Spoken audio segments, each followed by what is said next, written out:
paz do Senhor Jesus Cristo aos irmãos. Esta é a lição número 6 do quarto trimestre de 2023. O tema do nosso trimestre é missões e o tema da lição é orando, contribuindo e fazendo missões. Ou seja, o tema da lição é você motivar os irmãos a participarem com ofertas e orações pelo campo missionário. Incentivar que missões não se faz só com quem vai, missões também se faz com aqueles que ficam orando e contribuindo. Bom, na página 2 tem aí o nosso texto áureo, em que ele utiliza Isaías capítulo 6, versículo 8, que diz o seguinte: depois disso ouvi a voz do Senhor que dizia: a quem enviarei e quem há de ir por nós? Então disse eu: eis-me aqui, envia-me a mim. Bom, Isaías, nós sabemos que ele já era um homem de Deus, podemos dizer que ele já era um profeta, tá bom?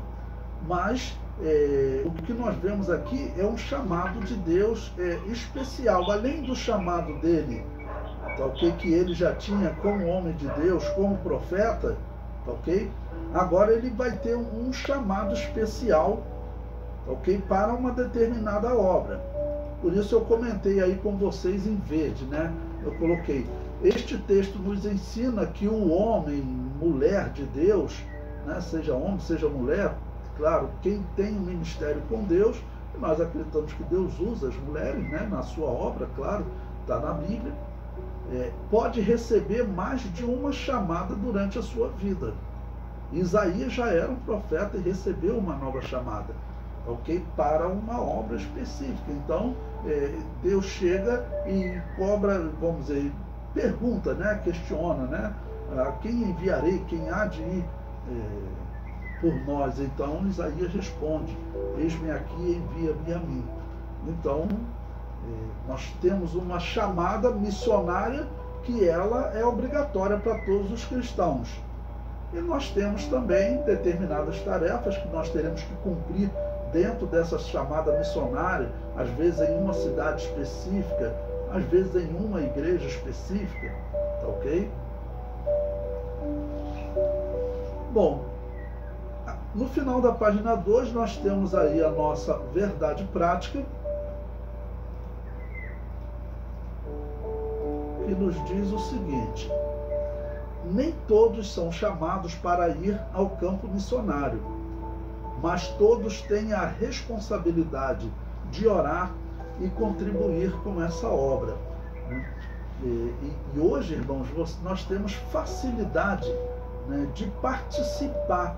Por quê? Por exemplo, eu vi tem um irmão missionário que ele está em contato com a minha esposa, que trabalha com missões da região do Haiti. Então você tem facilidade de se comunicar com missionários que estão aqui nas Américas, na África. Você pode fazer vídeo com eles, mandar uma mensagem para essas pessoas, tomar conhecimento do que está acontecendo, né, no campo missionário. Então hoje você tem uma facilidade de você se comunicar que é muito grande. Então, ainda que você não vá, você pode daqui também fazer muitos trabalhos, além de orações e contribuição, tá ok? Eu vi esses dias no YouTube um jovem que ele coloca um texto da Bíblia, uma leitura de um texto da Bíblia, e depois ele faz um breve comentário e coloca aquele vídeo de 2-3 minutos no YouTube. Né? Eu achei bonito a atitude daquele jovem, né? Ou seja, as pessoas pensarem numa maneira de pregar o Evangelho. Quantos cristãos nós temos no Brasil e no mundo? Se todo cristão tem essa missão como uma ordem, né? Ide. Então, se todos se juntarem e fizerem realmente uma pregação, e outro indo, e outro ofertando e orando, né, o Evangelho vai com certeza crescer muito mais. Até porque essa é a palavra da verdade. E essa palavra da verdade está profetizado. Jesus Cristo diz: as portas do inferno não prevalecerão contra a minha igreja. Ok? Pois bem, a introdução da nossa revista, agora na página 4, eu passei aí a leitura bíblica em classe, e a introdução, a revista diz o seguinte: ide por todo o mundo, pregai o evangelho a toda criatura. E ela cita Marcos capítulo 16, versículo 15, Mateus 28, 19 e Atos 1, 8. Bom, eu coloquei aqui uma observação interessante para vocês poderem ilustrar para os seus alunos sobre esse ide, acontecendo até em momentos diferentes dos evangelhos. Tá bom? Nós vemos que Jesus, por mais de uma vez, ele deu ordem para os apóstolos. Ok? Então vejamos. O primeiro exemplo, Mateus 28, 19. Vejam o que diz. Eu vou ler a partir do versículo 16, como contexto do versículo 19. Ele diz: e os 11 discípulos partiram para Galiléia, para o monte que Jesus lhes tinha designado. Ou seja, eles estão no monte. E quando o viram, o adoraram, mas alguns duvidaram. E chegando-se Jesus, falou-lhes dizendo: é-me dado todo o poder no céu e na terra. Portanto, ide, ensinai todas as nações, batizando-as em nome do Pai e do Filho e do Espírito Santo, ensinando-as a guardar todas as coisas que eu vos tenho mandado. E eis que estou convosco todos os dias, até a consumação dos séculos. Amém. Ou seja, então ele colocou esse primeiro texto, tá bom? Mostra que eles estavam no monte, ou seja, Jesus já deu uma ordem para eles. Ok? Eles estavam no monte. Agora, no Evangelho de Marcos, vocês verão que na verdade é um segundo ide. Porque no Evangelho de Marcos eles já estão numa cidade, numa casa. Eles não estavam no monte. Observe o texto que ele coloca, né, de Marcos, capítulo 16, versículo 15. Eu vou ler a partir do versículo 14, como contexto para vocês entenderem. Versículo 14. Finalmente apareceu aos 11, estando eles assentados juntamente. Ou seja, essa é uma nova aparição de Jesus para ele. E será um novo ide, né? E veja, e lançou-lhes em rosto a sua incredulidade e dureza de coração, por não haverem crido nos que o tinham visto já ressuscitado. E disse-lhes: ide, ou seja, veja que o discurso até aqui de Marcos é diferente do discurso de Mateus. Então é importante mostrar que eles tiveram mais de uma ordem. E a princípio eles não obedeceram logo, mas a ordem enfática e ela é repetida. Ok? Então, versículo 15, disse-lhes: ide por todo o mundo, pregai o evangelho a toda criatura. Quem crer e for batizado será salvo, mas quem não crer será condenado. E estes sinais seguirão os que crerem. Em meu nome expulsarão demônios, falarão novas línguas, pegarão nas serpentes, e se beberem alguma coisa mortífera não lhes fará dano algum. E imporão as mãos sobre os enfermos e os curarão. Ou seja, você veja que a mensagem dele para os apóstolos, elas foram diferentes. Então foram dois ides, na verdade. Jesus deu uma ordem e depois repetiu a ordem para eles, tá ok? Esse ide de Marcos, ele é parecido com o ide de Lucas. Eu coloquei aí também para vocês verem. Veja: e disse-lhes: são estas as palavras que vos disse, estando ainda convosco. Convinha que se cumprisse tudo o que de mim estava escrito na lei de Moisés e nos profetas e nos salmos. Então abriu-lhes o entendimento para compreenderem as Escrituras. Ok? Então abriu-lhes o entendimento. E o versículo 46, e disse-lhes: assim está escrito, e assim convinha que o Cristo padecesse e ao terceiro dia ressuscitasse dos mortos, e em seu nome se pregasse o arrependimento e a remissão dos pecados em todas as nações, começando por Jerusalém. E dessas coisas sois vós testemunhas. E eis que sobre vós envio a promessa de meu Pai. Ficai, porém, na cidade de Jerusalém, até que do alto sejais revestidos de poder. Então, nesse ide de Lucas, ele parece estar no mesmo ambiente que Marcos diz, numa casa, enquanto no ide de Mateus eles estão num monte. Tá bom? Então, isso mostra que Jesus Cristo estava enfatizando, dando ordem e enfatizando, porque Jesus teria dado uma primeira ordem, ok? E Jesus aparece de novo e Jesus enfatiza essa ordem para ele, né? Isso é importante. Vocês não podem deixar de fazer isso, ok? Então, coloquei isso aí na parte da introdução para dar um destaque aí para vocês. Pois bem, vamos agora à página 7. A página 7 diz, o capítulo 1 da nossa revista, orando pela causa de missões. Então, as igrejas, elas devem incentivar todos os membros, todos nós, a estarmos em contato e estarmos orando e ofertando. Então, esse capítulo aqui vai enfatizar você orar, lembrando que a oração do justo muito pode seus efeitos. Ok? O comentário diz: a importância da oração na obra missionária. Embora considerado um gigante na fé, o apóstolo Paulo não dispensava as orações das igrejas, pois possuía um profundo senso de necessidade dessa disciplina espiritual. Para o apóstolo Paulo, a oração é uma disciplina interligada à obra missionária.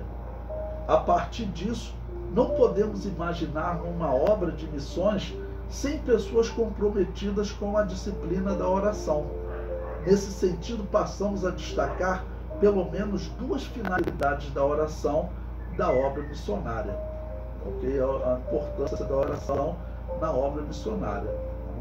Bom, então, esse exemplo aqui que o apóstolo Paulo coloca, ok? Que a revista ela colocou aí, é enfatizar que o apóstolo Paulo, ele seria ajudado no momento dele falar a palavra de Deus, tá bom?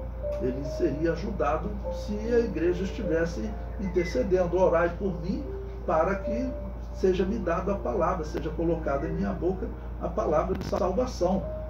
Então, esse primeiro ponto pelos missionários. Em segundo lugar, ele diz interceder, é o número 2. Devemos orar para que as portas do Evangelho sejam abertas. Orar para que os corações das pessoas se abram à mensagem de salvação, que os missionários tenham ousadia para testemunhar e pregar o Evangelho, a fim de que a palavra de Deus seja propagada. Devemos interceder pela proteção e segurança deles diante dos perigos que enfrentam. Bom, até esse ponto aqui, irmãos, sabendo o seguinte, irmãos, a igreja, infelizmente, nós falhamos, né? A igreja, ela não é tão missionária quanto ela poderia ser.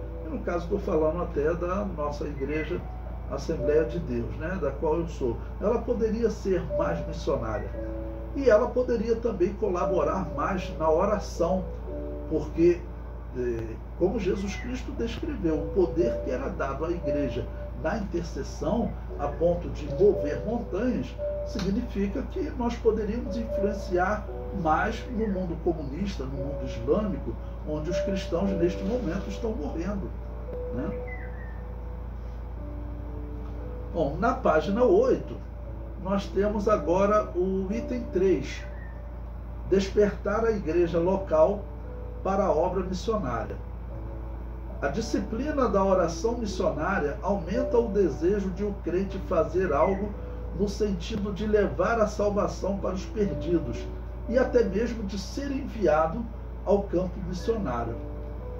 Nesse aspecto, é interessante destacar que os mesmos crentes que deveriam orar por ser ceifeiros em Mateus 9, 35 e 38, são os que foram enviados por Jesus para a ceifa em Mateus 10. Por isso, um grande líder de missões certa vez disse: se mais crentes se pusessem de joelhos em oração, mais crentes se poriam em pé na evangelização, ou seja, mais crentes iriam. A ilustração, o texto é interessante, né, que ele faz. Em Mateus capítulo 9, Jesus Cristo está dizendo para eles intercederem: orai ao Senhor da seara para ele enviar obreiros para a seara. E já depois essas pessoas, elas são enviadas como ceifeiros. Okay? Pois bem, depois nós temos o capítulo 2 da nossa revista, que está na página 10. Contribuindo para missões. Número 1, o sustento dos missionários. O comentário diz: com base nas leis do Antigo Testamento, quando Deus ordenou que os sacerdotes e levitas deveriam ser sustentados por meio das ofertas das pessoas, o apóstolo Paulo instruiu os coríntios: assim ordenou também o Senhor aos que pregam o Evangelho, que vivam do Evangelho. O nosso Senhor ensinou acerca desse mesmo princípio no Evangelho de Mateus. Bom, vamos ler esse texto aqui, Mateus capítulo 10, no versículo 10, que diz o seguinte: nem alforje para o caminho, nem duas túnicas, nem sandálias, nem bordão, porque digno é o obreiro do seu alimento. Então Jesus Cristo está dizendo que eles não deveriam levar as coisas, porque eles seriam sustentados. Não seriam sustentados, claro, por Deus e pela igreja, que iria ofertar para que eles continuassem fazendo essas obras. Bom, hoje em dia a igreja ela pode ofertar muito, porque podemos dizer que hoje os cristãos eles têm uma condição financeira bem melhor do que nos dias do Novo Testamento. Quando nasceu em Israel, a população era, sua grande maioria, pobre. E o Evangelho também nasceu entre os pobres. Né? Jesus Cristo disse: aos pobres é anunciado o reino dos céus. Os príncipes, Jesus não conseguia entrar nos palácios, né? Ok? Então, o Evangelho chegou primeiro a eles. Então, hoje, né, os cristãos já são mais abençoados, as igrejas são grandes, então as ofertas poderiam ser bem maiores. Bom, eu destaquei nesse texto o último versículo que ele coloca aí, que é Filipenses 4,16. Então, eu já coloquei no início da página 11, em azul, porque, e diz, está escrito: porque também, uma e outra vez, me mandaste o necessário a Tessalônica. Então, o apóstolo Paulo, após deixar Filipos, diz a revista, né, ele foi a Tessalônica para pregar o Evangelho, e os filipenses enviaram o apoio financeiro. Então, isso já era comum entre as igrejas, isso é sabido desde o princípio, ok? Aquele que não está no campo missionário, ele colabora para que mais e mais pessoas possam pregar o Evangelho. Continuando na página 11, o item 2 do material didático da revista diz: contribuir para missões é juntar tesouro no céu. Em Mateus 6,20 lemos: mas ajuntai tesouros no céu, onde nem a traça nem a ferrugem consome, e onde os ladrões não minam nem roubam. Bom, aqui alguns talvez questionem, mas ofertar, isso também traz galardão no céu? Sim. Né? Se você envia algo para um missionário, você está ofertando com o missionário, com a obra de Deus, isso também vai te gerar galardão, é claro, ok? Jesus Cristo disse que até um copo d'água fria que você der a um desses pequeninos pregadores, a um desses pequeninos, né, ceifeiros, se você um copo d'água fria dado a um desses pequeninos, já receberá galardão. Ou seja, tudo que você faz pela obra missionária, que envolve a obra missionária, tudo isso, ok? Significa você ajuntar tesouros no céu, tá bom? Na página 12 vem o item número 3 desse tópico, que diz: contribuir para missões é um privilégio. Não há privilégio maior do que saber que, por meio de nossa cooperação financeira, Bíblias estão chegando a lugares que nunca ouviram falar do Evangelho. Vidas estão sendo alcançadas na África, na Europa, no outro lado do mundo. Participar dessa cooperação é um privilégio espiritual. Se não podemos participar de maneira presencial, podemos fazer de maneira financeira. Assim podemos cooperar na propagação do Evangelho até os confins do mundo. Pois bem, esse ponto aqui, que ele coloca, eu vou acrescentar ainda o seguinte: você tem países na África ou no Haiti, como eu citei o exemplo, um missionário que a minha esposa tem contato com ele, que eles fazem um trabalho de ajuda humanitária para as crianças, que a pobreza é muito grande. Então, quando você faz uma oferta para um missionário, por exemplo, se você ofertar R$50, a quantidade de coisas que ele vai poder comprar para atender crianças, porque é uma sopa simples que ele mostra lá que ele faz para as crianças. Vai ser até mais significativo, por exemplo, do que R$50 aqui no Brasil, onde as coisas são mais caras, onde se dão ajudas maiores, né? Então, se nós pensarmos na necessidade social, além da necessidade espiritual, a necessidade social dessas pessoas.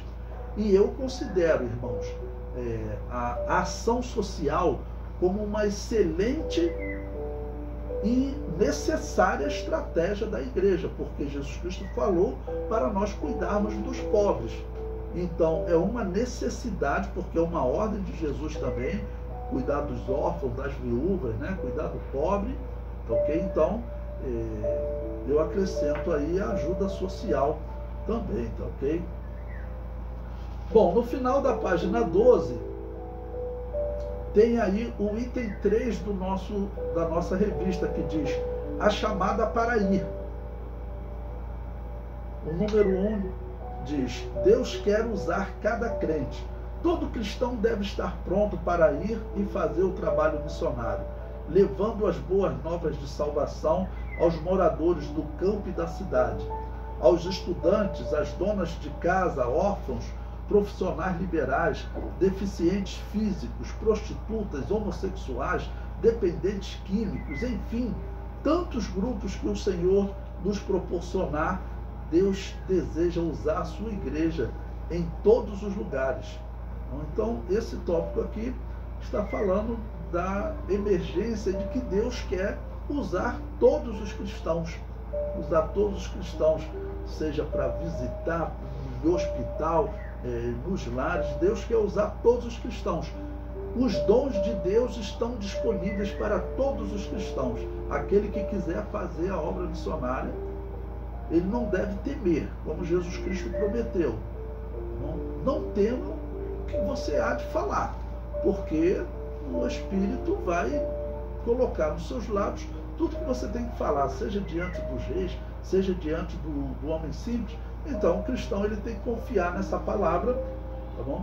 E nesse caso, ajuda ele a vencer a timidez para alguns, né?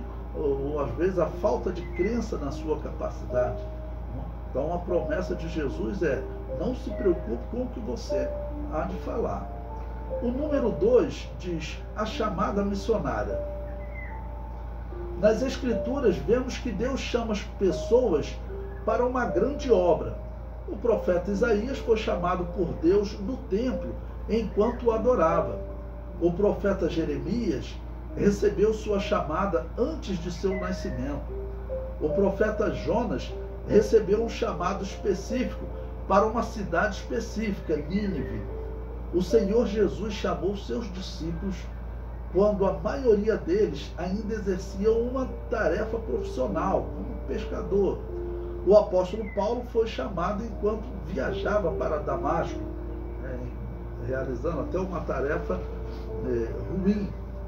E ele completa, a revista completa: aqui podemos perceber que não existe um único padrão de chamada missionária, mas é de suma importância reconhecer que a chamada para qualquer tipo de serviço relacionado ao reino de Cristo vem do próprio Deus. Ou seja, você não precisa ser como o apóstolo Paulo, como o missionário que você lê um livro, né? Você tem que pensar o que Deus colocou diante de você como uma oportunidade hoje para você fazer a obra, ok? Encontre essa porta, peça a Deus para te esclarecer. Todos nós temos alguma oportunidade que Deus vai colocar diante de nós. Na página 14, o número 3 do material didático diz caráter e testemunho na obra missionária. Eu coloquei todo esse texto em azul e quando eu faço isso, lembre-se, é um ponto interessante para vocês enfatizarem na aula, tá bom? O comentário diz: além de ser chamado por Deus, é preciso fazer a diferença no cumprimento do ID de Jesus. Note a expressão, vós sois o sal da terra. Essa sentença nos remete ao caráter do cristão, pois carrega o sentido de trazer sabor, marcando a vida das pessoas por meio das nossas. Note também a expressão, vós sois a luz do mundo. Essa sentença traz a ideia do nosso testemunho pessoal, ou seja, a luz deve brilhar em meio às trevas, no contexto em que estamos inseridos. Então, nós como sal da terra, okay, nós influenciamos com as nossas atitudes. E como luz do mundo, tá bom? Nós iluminamos elas para que elas possam compreender essa verdade. Okay? Por isso que não adianta a Bíblia ela ser repetida por um pagão, ser lida por um pagão, ela ser pregada por um pagão. Dizem que lá na maçonaria eles têm uma Bíblia aberta lá, a leitura deles não vai ter nenhum valor espiritual, o Espírito Santo não vai acompanhar aquela palavra, né? Bom, no item 4 diz o perfil do vocacionado. Podemos dizer que há um conjunto de competências necessárias ao desempenho do chamado missionário. Dentre elas, destacamos as seguintes: ser escolhido por Deus. Se você é um cristão, né, você não deve temer em responder essa pergunta. É claro que você é um escolhido por Deus. Todos que creem nele e entregam a sua vida a Jesus são escolhidos por Deus. Então você é uma pessoa que o Espírito Santo está comprometida com a sua fala no púlpito, tá ok? Então, ser escolhido por Deus significa também que você está capacitado para pregar o Evangelho, de alguma maneira. Não ser neófito, ou seja, não ser infantil, você tem que ser uma pessoa madura, tá bom? Cheio do Espírito Santo, reconhecido pela igreja também. Se alguma igreja vai te enviar, você tem que estar em alguma igreja trabalhando. Ser aprovado nas tarefas locais, né? Isso também, claro, faz sentido. Nós não vamos enviar para o campo missionário uma pessoa que, quando trabalha na igreja, faz o trabalho local, tudo que ela faz dá errado, ou ela não se dedica, para no meio do caminho, né? Está certo. E na letra F ele diz estar preparado espiritual, intelectual, psicologicamente e transculturalmente, ou seja, conhecer transculturalmente, você conhecer os desafios que o missionário encontra de questões culturais, se ele vai trabalhar na África, vai trabalhar numa região aqui de nativos do Brasil, chamado indígenas, os costumes daquela região, né? Cuidado se você for para Portugal, por exemplo. Eu vi um missionário que ele chegou em Portugal e ele pregou lá e foi uma bênção, as igrejas alegres. Ele saiu e ele viu que ele foi na igreja, ninguém ofereceu café a ele, ia na casa dos irmãos, ninguém ofereceu café. Ele viu uma cafeteria, ele entrou para beber um café, o irmão entrou atrás dele e pediu: não, irmão, por favor, não faz isso, o senhor vai beber café? Sim, o que tem beber café? Pastor, aqui em Portugal beber café é pecado. Lá na cultura deles, né? Beber café é pecado. Então, eles consideram um vício, porque café é viciante. Então, é uma questão cultural, você tem que estar preparado para esse ponto. Esse missionário, ele não estava, é claro que é uma questão pequena, ele saiu sem tomar café, né? E até rindo da situação, tomar café aqui, vem cá. Pois bem, então deixei esse exemplo aí com vocês, tá bom? Bom, nesse tópico, eu coloquei aí como exemplo também para vocês, já na página 16, o que eu chamo de missionários de pequenas, mas importantes ações. Bom, qual seria o propósito desse tópico para você colocar junto aí da sua revista? É dizer para a pessoa que algo que ela faz que parece pequeno, por exemplo, gravando uma mensagem todos os dias e colocando no YouTube, uma mensagem de 1 minuto, 2 minutos, e algo que parece pequeno, mas que pode se tornar algo grande, que você talvez só saiba quando você encontrar com Jesus e ele for apresentar as suas obras para você receber galardão, como o apóstolo Paulo diz, obras de ouro, prata, pedra preciosa, madeira, feno, palha, ok? Simboliza como nós trabalhamos para o evangelho neste mundo. É esse o significado dessa palavra do apóstolo Paulo, ok? Então tem coisas que você faz que parecem pequenas. Veja alguns exemplos que eu coloquei aí. Eu coloquei um exemplo do apóstolo Paulo. É claro que Deus poderia salvar o apóstolo Paulo de outra maneira, mas Deus usou um menino, tá bom? Que nós não ouvimos mais falar nele, não sabemos como foi a vida desse menino, ok? Mas veja o que diz Mateus capítulo 23, versículos 11 e 12 e 16. Ele diz: na noite seguinte, o Senhor, pondo-se ao lado dele, de Paulo, disse: coragem, pois do modo por que deste testemunho a meu respeito em Jerusalém, assim importa que também o faças em Roma. Quando amanheceu, os judeus se reuniram e sob anátema juraram que não haviam de comer nem beber enquanto não matassem Paulo. Mas o filho da irmã de Paulo, tendo ouvido a trama, entrou na fortaleza e de tudo avisou a Paulo. Ou seja, esse menino ele fez um trabalho missionário. Então, uma ação que nós fazemos em favor de um missionário, seja um aviso desse, ou seja uma oração, ou seja uma oferta, tudo que nós fazemos pode parecer até pequeno aos nossos olhos, mas olha os olhos da história, ok? Cada pessoa que um dia chegou, falou para um homem que depois se tornou um homem de Deus e ganhou muitas almas, aquela pessoa que ganhou a alma desse pregador, ok? Talvez ela nunca conheceu aquele pregador, mas aquele trabalho dela foi grandioso. E ela pode ter ganhado só aquela alma para Jesus, mas aquela alma, nesse exemplo, ela gerou muitas outras almas.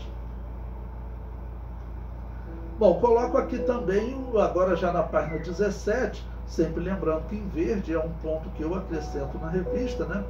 No versículo 17, na página 17, ele diz, o texto de Marcos 9, 38 e 39, ele diz: e João lhe respondeu dizendo: mestre, vimos um que em teu nome expulsava demônios, o qual não nos segue, e nós lhe proibimos, porque não nos segue. Jesus, porém, disse: não lhe proibais, porque ninguém há que faça milagre em meu nome e possa logo falar mal de mim. Observe que interessante, essa pessoa aqui, esse pregador anônimo, eu acredito que provavelmente ele não parou de pregar, ok? Os apóstolos tomaram essa atitude estranha, né? Eu acredito que ele não parou de pregar, mas quem é essa pessoa? Nós não sabemos o nome dele.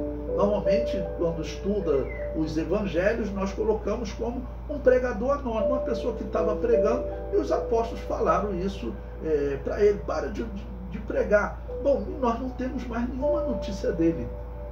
Mas esse pregador anônimo, né, como nós sabemos que a mensagem do Evangelho ela não para em nós, ele certamente continuou pregando o Evangelho.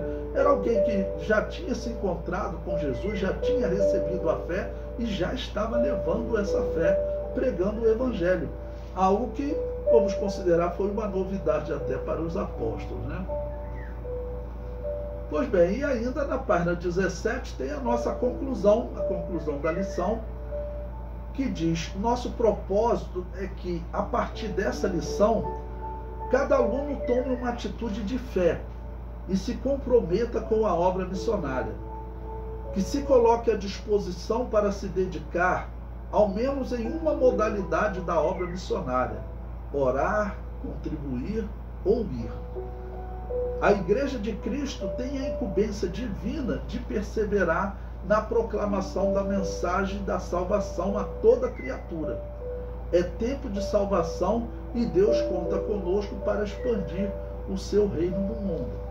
Bom, e talvez se você até sonha com o campo missionário, então aproveite esse trimestre para você começar a ter contato com pessoas do campo missionário. Porque através desses contatos pode estar aí o plano de Deus para fazer uma chamada e que você também, após contato com esses missionários, tenha uma junta missionária procurando, desde que você esteja preparado e que você possa receber uma chamada para trabalhar no campo missionário, né? Essa é então uma grande bênção.